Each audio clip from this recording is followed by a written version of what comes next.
Welcomes to Dindigul Dharma spots. இன்றைக்கி ஒரு அழகான அன்பாக்சிங் வீடியோ தான் பார்க்க போகிறோம். ஆக்சுவலாக என்ன அன்பாக்சிங்னாக்கும் நான் என்னோடய அல்பினோ க்ரீம் கஸ்டர்ட் சொன்னேன் இல்லையா, அதுக்குரிய மேல் ஆக்சுவலாக கிரேவை கொடுத்துட்டு அதுக்கு நல்ல ஒரு சூட்டபிளான ஒரு மேல் தேடிக்கிட்டு இருந்தேன். அதுக்கு ஒரு நல்ல சூட்டபிளான மேல் கிடச்சிது. அதோட அன்பாக்சிங் வீடியோ தான் பாருங்கள். எவ்வளோ சேஃப்டியாக பேக் பண்ணியிருக்காங்க பார்த்தீங்களா. பேக் பண்ணிவிட்டு என் பேர் தர்மரா வச்சு ஃபோன் நம்பர் கொடுத்து எவ்வளோ அழகாக பேக் பண்ணியிருக்காங்க பாருங்கள். சுற்றி பேக் பண்ணியிருக்காங்க. நீட்டாக பேக் பண்ணி பஸ்ஸில் தான் வந்ததுங்க. பாருங்கள், ரொம்ப சவுண்ட் விட்டுட்டுருக்காரு பஸ்ஸில். அதுவும் மதுரையிலேருந்து தான் நான் எடுத்தேன்.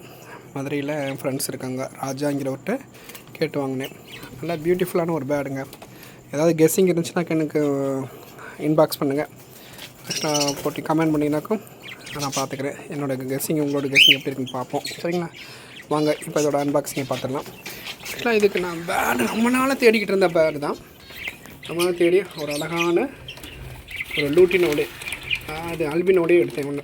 ஆக்சுவலாக அல்பினோ பார்த்தீங்கன்னாக்கா நான் வச்சுருக்கிறது க்ரீம் கஸ்டர்ட் இல்லையா, அதுக்கு ஒரு நல்ல அல்பினோ மேல். ஆக்சுவலாக அல்பினோ வித் அல்பினோ வந்து கொஞ்சம் நல்லா இருக்காதுன்னு சொல்லுவாங்க. இருந்தாலும் நான் அல்பினோ தான் போடலாம் பிளான் பண்ணி வாங்கினேன். எப்படி தான் அது ஒரு சவாலை எடுத்து எப்படி இதோட குவாலிட்டி எப்படி இது வருது, இதோட சிக்ஸ் எப்படி இருக்குன்னு பார்க்கலான்னு சொல்லிட்டு பிளான் பண்ணியிருக்கேன். பாருங்கள் பிரதர், எவ்வளோ ஆக்டிவாக பேர்ட் இருக்காங்க பார்த்தீங்களா. ஆக்சுவலாக எல்லாத்துட்டையும் இந்த ஆக்டிவ்னஸ் இருக்காது.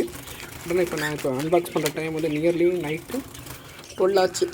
ஏன்னா இப்போ தான் பஸ்ஸில் கொடுத்து விட்டுருந்தாங்க. பகல் டைமில் வெயில்னாலாம் இப்போ இது என்னது ஹீட் ஸ்ட்ரோக் அந்த மாதிரி வந்துருங்கிறதுக்காக நைட் டைம் தான் கொடுத்தாங்க. பாருங்கள், அவ்வளோ அழகாக பேக் பண்ணி கொடுத்துருக்காங்க. அதனால வந்து அங்கே கொடுத்த எனக்கு 1 ஹவரில் இங்கே கிடச்சிச்சுங்க பிரதர். 1 ஹவர்னாக்கும் ஏற்கனவே வந்து 1 ஹவரில் இந்த பேர்டை வந்து எனக்கு அனுப்பிச்சி விட்டுருந்தாங்க. பஸ்ஸில் நான் போய் ரிசீவ் பண்ணிட்டேன். பார்த்தீங்க எவ்வளோ விசில் சவுண்டை பார்த்தீங்களா, அவ்வளோ ஆக்டிவாக இருக்குங்கன்னு பாருங்கள். விசில் அடிச்சுட்டு இதாக நான் அதுக்கு வாங்கின மேல். பார்ப்போம், இதை கொஞ்சம் செப்பரேட் பண்ணி போட்டுட்டு போடணும். போட்டு ஒரு சில மெடிசன்ஸ்லாம் கொடுத்துட்டு அதோட வந்து ஃபீமேல் கூட விடலான்னு இருக்கேன். விட்டுட்டு இதோட ரிசல்ட் என்னென்னு உங்களுக்கு சொல்கிறேன். ஓகே, இந்த வீடியோ உங்களுக்கு பிடிச்சிருந்தா லைக் பண்ணுங்கள், ஷேர் பண்ணுங்கள், மறக்காமல் சப்ஸ்கிரைப் பண்ணுங்கள். தேங்க்யூ, பாய், குட் நைட்.